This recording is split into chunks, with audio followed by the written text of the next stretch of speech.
Welcome to Audiobook 365 Stories. Why does a slave ever love? Why let the heart hold on to things that can be taken away at any moment by violence? But when a person hurts you without caring about the pain they cause, it is hard to obey. I did not think this way when I was a young girl. Young people are young. I loved, and I hoped that the dark clouds around me would go away and show some light. I forgot that in the land where I was born, the darkness was too strong for the light to shine. It was a land where laughter is not happiness and thoughts are not clear, where words do not feel like a language, where people are not truly human, where cries answer to curses and screams to hits, and each person suffers in their own way. There was a young man who lived nearby. He was a free-born black man and worked as a carpenter.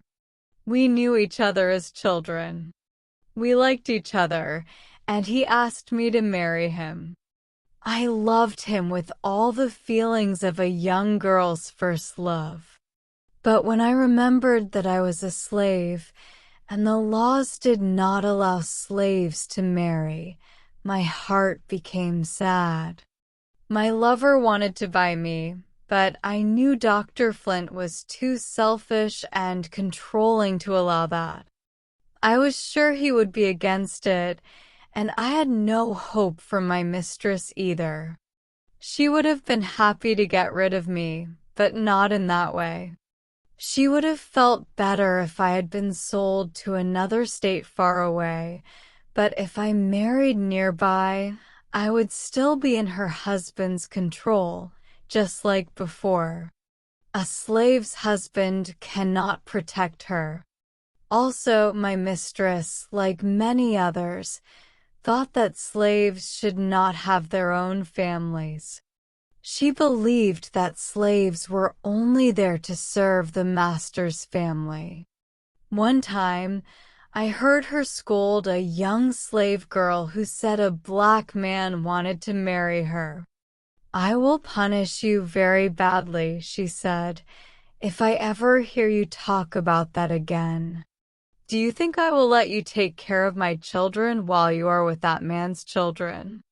The girl she yelled at had a mixed-race child, but the father did not claim the child. The poor black man who loved her would have been proud to accept his child. I had many thoughts running through my mind. I did not know what to do. More than anything, I wanted to protect my lover from the insults that hurt me so deeply. I talked with my grandmother about it and told her some of my fears. I didn't dare tell her everything.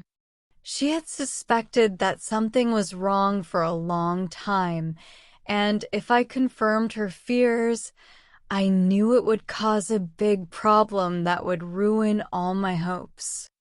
This love gave me strength through many hard times, and I didn't want to lose it. There was a woman who lived nearby, a close friend of Dr. Flint, who often came to visit the house. I respected her a lot, and she had always shown that she cared about me. My grandmother thought this lady could have some influence over the doctor. So I went to this woman and told her my story. I said I knew that the fact my lover was a free man would be a big problem, but he wanted to buy me. I believed that if Dr. Flint agreed, my lover would pay a fair price.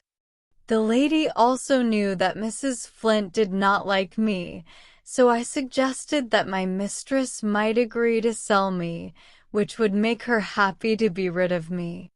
The lady listened to me kindly and promised to do everything she could to help me. She talked to the doctor, and I think she really tried to help me, but it didn't work. I was so afraid of my master now. I thought he would call for me at any minute. But the day went by, and I didn't hear anything from him.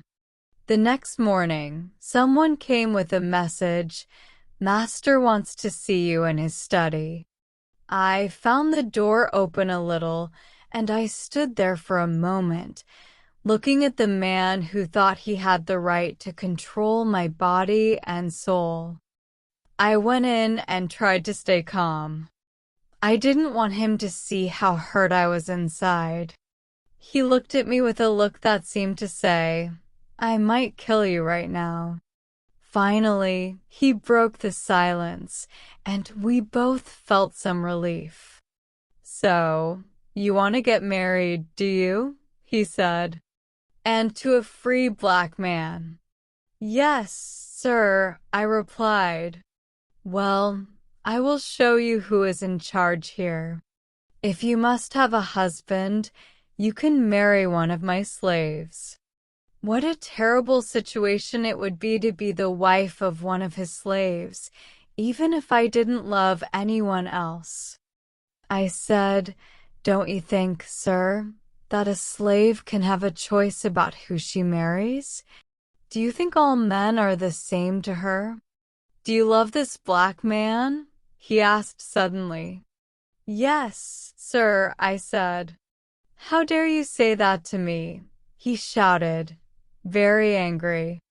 After a short pause, he added, "I thought you respected yourself more than to care about someone like him." I replied, "It is right and good for us to love each other, sir, and he wouldn't love me if he didn't think I was a good woman." He jumped at me like a wild animal and hit me hard. It was the first time he had ever hit me, and I couldn't control my anger. When I felt better, I said, "You hit me because I told you the truth." "I hate you." There was silence for a few minutes. Maybe he was thinking about how to punish me, or maybe he wanted me to think about what I had said and to whom I had said it. Finally, he asked, "Do you know what you just said?" "Yes, sir, but it was your behavior that made me say it." "Do you know that I have the right to do anything I want with you? I can even kill you if I want to. You have tried to kill me, and I wish you had. But you have no right to do whatever you want to me." Silence. He shouted in a loud, angry voice, "By heavens, girl, you are forgetting who you are. Are you crazy? If you are, I will make you come to your senses. Do you think any other master would accept what I have accepted from you this morning? Many masters would have killed you right then. How would you like to go to jail for being disrespectful?" "I know I was disrespectful, sir," I replied. "But you made me do it. I couldn't help it. And as for jail, I would have more peace there than I have here." "You deserve to go there," he said, "and be treated so badly that you would forget what peace even means. It would teach you a lesson.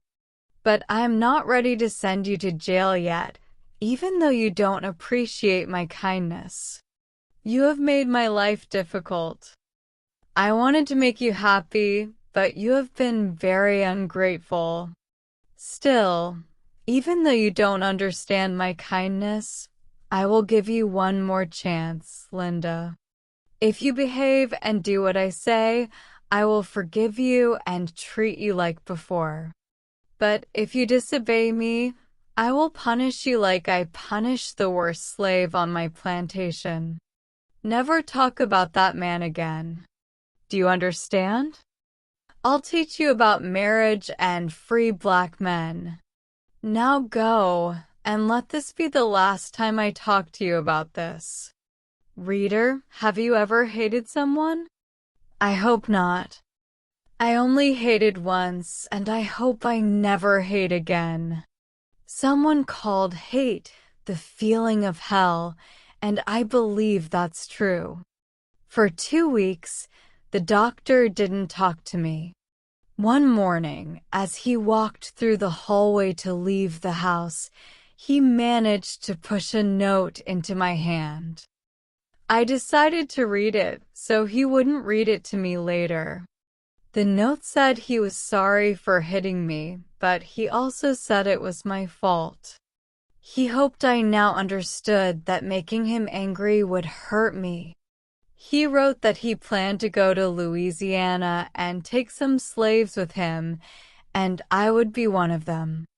My mistress would stay behind, so I wouldn't have to worry about her. He promised to be kind to me if I deserved it.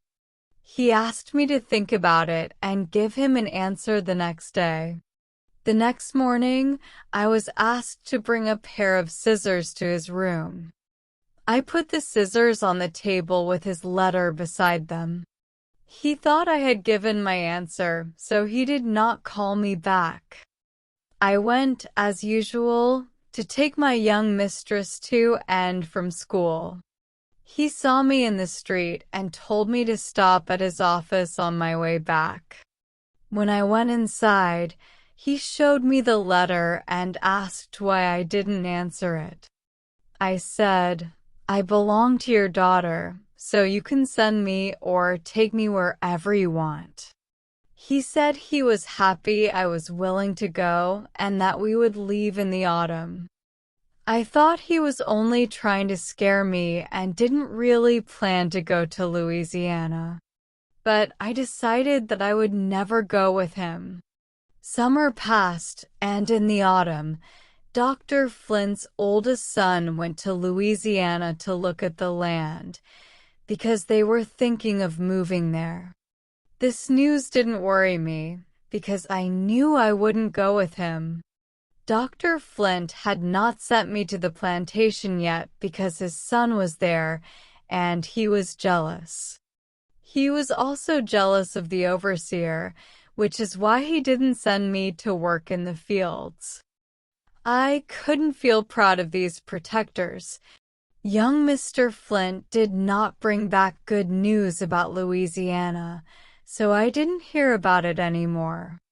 Soon after, my lover met me on the corner of the street, and I stopped to talk to him. When I looked up, I saw my master watching us from his window. I hurried home, shaking with fear. I was called right away to go to his room. He said in a mean voice, "When is your mistress getting married?" Then he cursed at me. I was so thankful that my lover was a free man and that my master couldn't beat him for talking to me on the street. Again and again, I thought about how all of this would end. There was no hope that the doctor would let me go, no matter what. He was stubborn and wanted to keep me and control me. My lover was a smart and religious man. Even if he could marry me while I was a slave, the marriage wouldn't protect me from my master. It would make him sad to see the way my master treated me. If we had children, they would be born slaves like me. That would break his heart. Because of him, I felt that I should not ask him to stay with me. He was going to Savannah to take care of some property his uncle had left him. Even though it was hard, I asked him not to come back. I told him to go to the free states where he could speak freely and his intelligence would be more useful. He left me, still hoping that one day I could be bought. But I had no hope.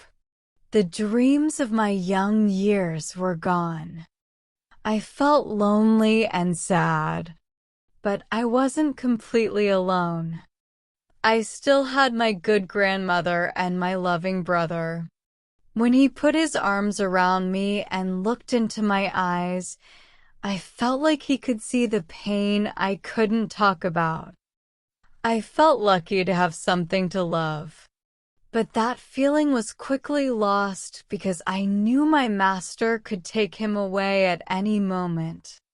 If my master knew how much we loved each other, I think he would enjoy separating us.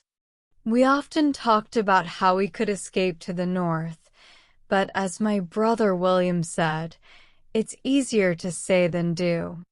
My movements were always watched, and we didn't have any money to pay for our journey.